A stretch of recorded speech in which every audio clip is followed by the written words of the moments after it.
That windscreen is dirty. Why does it keep getting so dirty? Can't be the salt on the roads now. I'm off on an exceedingly windy mission to Burnley. Ow! Going to have a look at a car, but not for me. It's going to be for Steve, which will be a good thing because at the moment he has use of two cars. One of them doesn't work and the other one isn't his. So if he can get this car, then I can have my car back. My MGF called Alison is in the care of Steve at the moment, and he really loves that car, and so do I. So this is kind of like it's like she's having an affair on me. So I'm really looking forward to having my MGF back. I've missed that car, and soon we're going to be approaching the kind of weather where it is at its best, which is any time so long as it's not raining. There are 3 cars in my life. There are more, but actually there are 3. This one, of course, Nigel, and Alison the MGF. It's very difficult for me to say which one I like the best. Probably this one. But then when I'm in Nigel, I'll be thinking it's that one. And then when I'm in Alison, it will be that one. Because there's nothing like the MGF. There just isn't. Well, I mean, there is, but for me, and for many other people, it's just, you can't get a better car for the money. And when I say better, I don't mean most of the things that people want a car for, it's not very good at.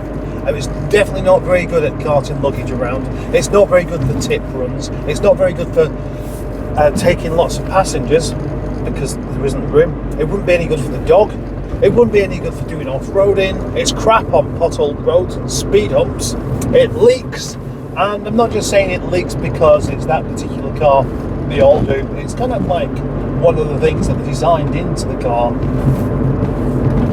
pre-production. Look, a wheelie bin. So besides the mountain of factors that make the MGF a terrible car, it's actually a really nice car to drive, and it's just so much fun. And it's the kind of fun I want back in my life. I just hope that having had another man in my car doesn't stop me from feeling the same about it. It's fine. I'm not a jealous kind of man. I lent the car in the first place because I'm just not the jealous type. But it doesn't mean that I won't occasionally be kept awake at night with these intrusive thoughts that I know aren't necessary and can be the toxic glue that actually unsticks a nice relationship. Fancy.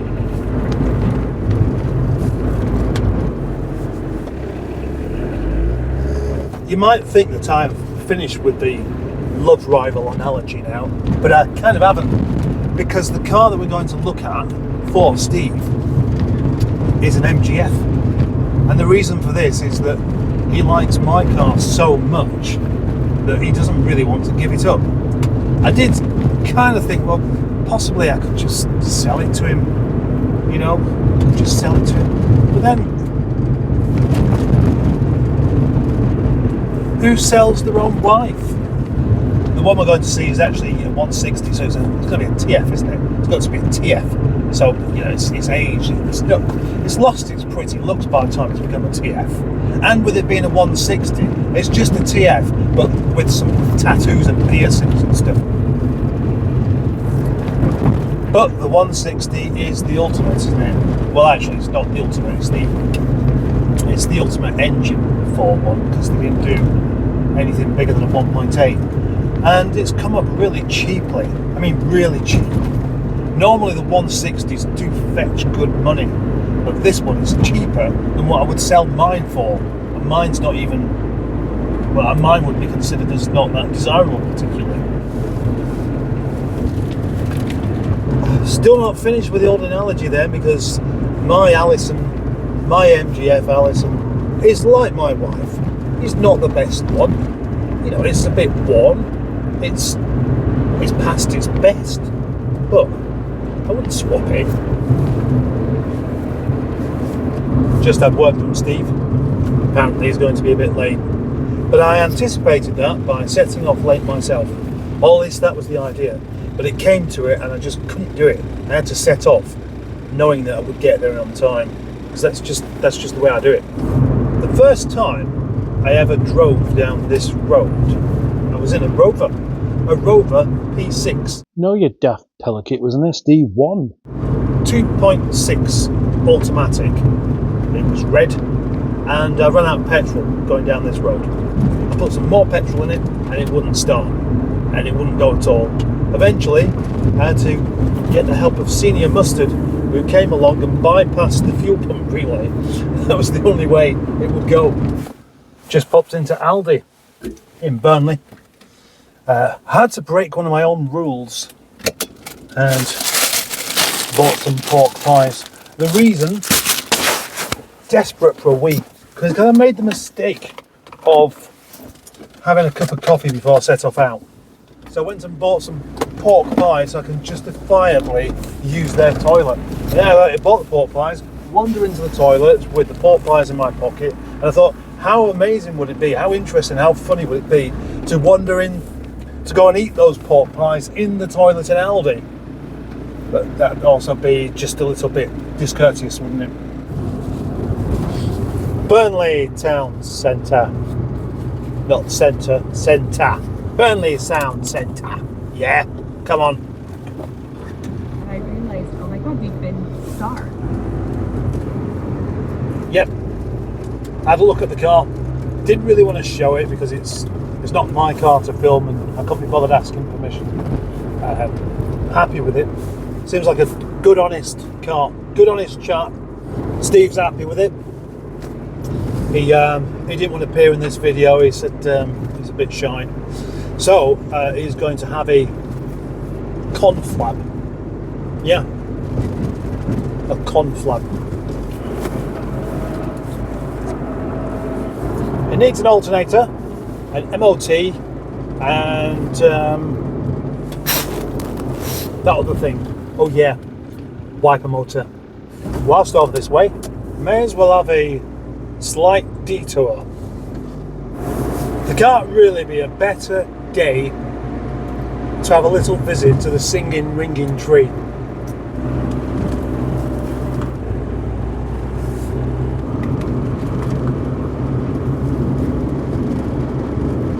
Now this is windy, it's blowing the car about.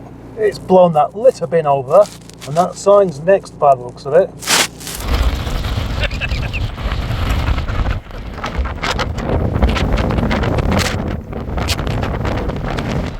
There's absolutely no point in having the microphone on, because you're not going to be able to hear it anyway.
Right, just here, I am protected by the singing ringing tree from the actual wind itself, and it's not quite enough. This is brilliant. Highly recommended. Come up here, when it's as windy as this.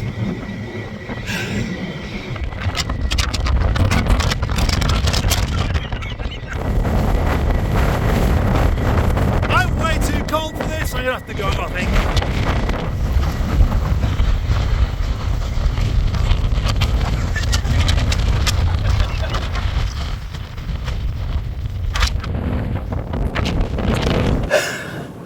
That was exhausting walking back up there.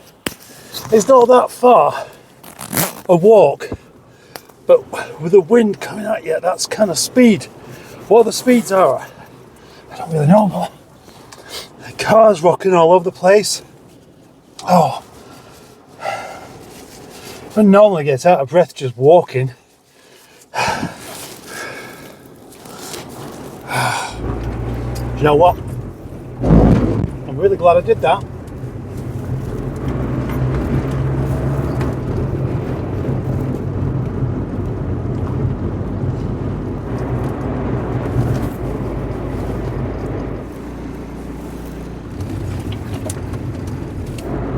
And a pleasant drive out to Boots. Whoa! The car really runs away with itself down this hill. Now, what's this storm called then? I bet it's never warm in that house there. Can you imagine living there? It looks really nice and everything, but I bet it never gets any direct sunlight. I mean, almost never. It's never going to do it this time of year. Maybe you'll get a tiny bit during the height of summer. Yeah. So this storm, what's it called? I don't know. I can't remember. I enjoy a storm. I know, obviously, you know, things get broken. It costs money. It costs lives. It can do. But there's nothing you can do about it. And if you can get some enjoyment out of being on top of a hill in the wind like that, then you might as well do. Back to the car. I think Steve's going to have that car, which means I will get my MGF back. And although it won't happen straight away because that car's going to need some recommissioning, I feel quite excited to have my MGF back. I tell you what would be really nice.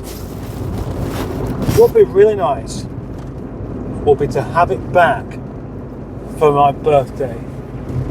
And I can spend February driving around enjoying the middle-age crisis thing again, like I did last year. Yeah, that's where I really, truly appreciated what it's like to have an open-top car. I absolutely loved driving that last year. It's going to be like rekindling of an old love, isn't it? Oh, back on this analogy again. Oh dear, we could be heading down some rather dangerous roads. It is just like that though. That feeling of first love. You simply don't need warm weather. You just need dry weather. You don't need it to be sunny. You just need it to be dry. You don't need anything other than yourself and this car. I'm really looking forward to it.